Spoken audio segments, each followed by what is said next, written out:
So guys, I want to make a video about James Degale. There's obviously been a lot of talk after his performance against Chris Eubank, what he should do, what he should go on to do, whether he should continue boxing or whether he shouldn't. I think the overwhelming majority are saying that James Degale should retire from the sport. He obviously said at the post-fight interview that he's gonna go back, look at the tape, watch his fight, and then obviously sit down with the team and then make the decision.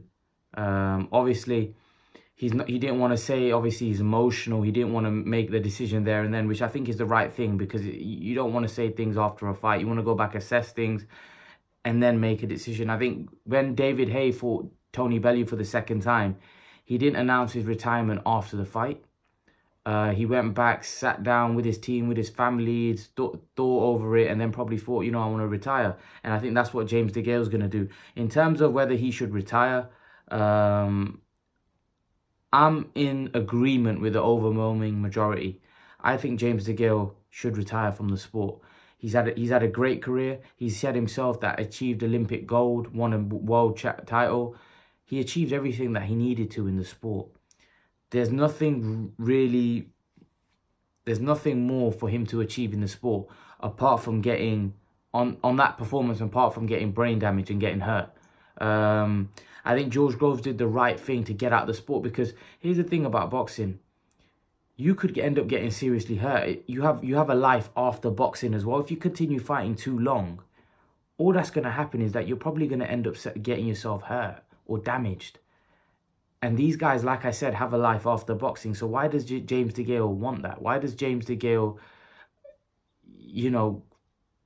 why should James Degale put himself in a position where he could get hurt and that could affect his life after boxing? Because the thing is, he's achieved everything. He's made a lot of money. I'm pretty sure he's financially secure. The only reason for James Degale to carry on fighting after that performance is that he needs money.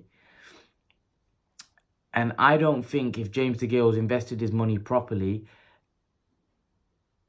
and been wise with it, which I think he has, because he's got his mum. Look, it seems to me like his mum is looking after his career. It doesn't seem to me that he would have, splashed all that money and thrown it all away. I don't think so. So I do think he would have probably invested that money wisely. And I think he's in a position where he could retire. He's made that money. He's financially secure. He said it himself. So there's nothing really more for him to achieve in the sport. There's nothing more and no reason for him to continue, because it doesn't look like he has the body. He had an injury which obviously affected his career. Especially, fighting when he came back, fought Caleb Truax and lost. You could clearly see in that fight that he's not the fighter. He looked even worse. In the Caleb Truax fight, the first fight, he looked bad. But today he looked horrible. He looked completely shot. He looked like a guy, whenever he was getting hit with a shot, his legs and body were wobbling.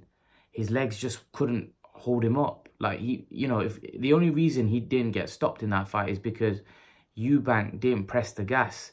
If Eubank had jumped on him and been more ruthless, there's no way James Degale would have gone 12 rounds. There's no way. And I think James Degale's shown sign of a fight that's completely over the hill. He's completely over the hill. And that's, like I said, that age plays a factor. I'm pretty sure he's got experienced guys like Paulie Malignaggi in the corner. And I think after that performance, they'll look at him and they'll probably say to him, James, I think you should call it a day. Because sometimes you've got to tell a fighter how it is. You've got to be truthful, because there's no reason for them to... James Degale could carry on fighting and he'll probably get knocked out by somebody, right? And it could be brutal, and you don't want that in boxing, because it's a very tough sport. And you could clearly see James Degale today showed signs of decline big time. He's shown it against Truax, but this was even worse than Truax. This performance was even worse than Truax. At least in the Truax fight, he wasn't wobbling whenever Truax hit him. Here, whenever Eubank was landing any kind of significant shot on him, he was just wobbling all over the place. So, which shows to me that he just hasn't got it anymore. He hasn't even got the toughness anymore to take the punches, because his body is not reacting well to taking big punches. And Eubank's not the biggest puncher. You know, he's not known for being a big puncher, especially not at super middleweight. He wasn't known for being a big puncher at middleweight, let alone super middleweight. And every punch that he was landing on Degale was having a big effect. So I think Degale's career is probably over. I think Degale should have people around him, smart people, and they should be telling him that, listen, your career is done. You've had a great career. You've had a great run. And it's time for you to call it a day, really. But let's see what decision Degale makes. Hopefully, for his sake, he does call it a day. Because, like I said, I don't want to see anyone fight on too long and end up getting damaged in this sport. It's a very tough sport. Leave your thoughts, though. And, guys, remember to please like, share, subscribe to my channel. I'll see you guys in the next video.